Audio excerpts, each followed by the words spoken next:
August 14th, 2014, Diego Gomez, and I'm here to talk about the Lakers and the recent hiring of head coach Byron Scott. Now, Byron Scott has been a coach for some 14 years now, head coach in the NBA. Started off with the New Jersey Nets back in the early 2000s, and he took the New Jersey Nets to back-to-back NBA championships. Did not win. One was a defeat to the hands of Los Angeles Lakers when it was Shaquille O'Neal and Kobe Bryant teaming up to win a three-peat. And that followed up by another year where they lost to the San Antonio Spurs. He went on to coach the New Orleans Hornets and also the Cleveland Cavaliers. He was dealt a difficult hand when he went to the Cleveland Cavaliers, because at that point in time, LeBron James was announcing that he was taking his talents to South Beach. And so therefore, his record as a head coach can be a bit deceiving. Now enter 2014. Here is Byron Scott.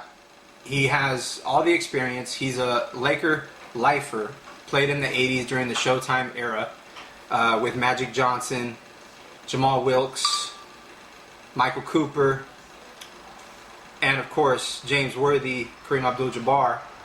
They were all present at the press conference when Byron Scott was hired. Now, Byron Scott has been in LA for some time now, and he's been serving as an analyst on Time Warner Cable Sports Net for the past year, commentating and analyzing the games and doing the previews and the post-game wrap-ups. And I can recall thinking to myself, here's a man who has all the experience in the world. He has a pedigree. He has a great standing in the NBA community, especially with coaches. And you'd think that he would have landed a job somewhere as an assistant or even a head coach. But he chose to stick around LA and do color commentating and a role as an analyst on Time Warner Cable Sports Net. And I always thought that it was for a reason in particular. And I do believe that that reason came to fruition this summer when Mike D'Antoni left and basically said, look, if I'm not going to get an extension, then I don't want to be just, waiting around until the day I'm told I'm fired. So Mike D'Antoni leaves, enter Byron Scott.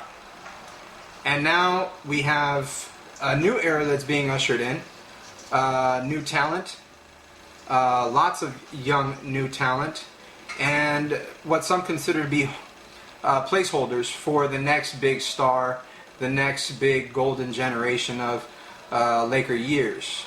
Kobe Bryant, coming off of a severe Achilles injury, followed up by a knee injury that kept him out all but 6 games in the 2013 season, is coming back and looking to, have a great performance this season and prove all the doubters wrong. You have players like Nick Young, who are ecstatic to be signed on to a long-term deal, a guy who couldn't latch on for more than a year or two with any team in his 7 or 8 years now in the NBA. You have Carlos Boozer, somebody who the Lakers picked up via amnesty for $3.25 million, I believe it was, and really got him at a bargain for the stats and the type of production that he can offer a team. You have Jeremy Lin, a castaway, a guy who was Linsanity just a few years ago, playing at Madison Square Garden for the New York Knicks, was traded to Houston, signed a contract there, but things didn't really pan out, and Houston went a different direction when they brought in James Harden and then Dwight Howard. So here you have some guys who all together form a collective group who has a chip on their shoulder, including Byron Scott, because of the fact that his previous record as an NBA coach can be deceiving. He does have a losing record. So projections for this upcoming season, a lot of people think that the Lakers aren't going to do much, that they're not going to even be a team that's in playoff contention, much less a team that's competing for titles, which is something that Mr. Kobe Bryant Black Mamba is all about from year in and year out. I do believe that this team has the potential to be a playoff contending team. Obviously, we're a ways away from being a championship contender, but the pieces are in place. Kobe, as the,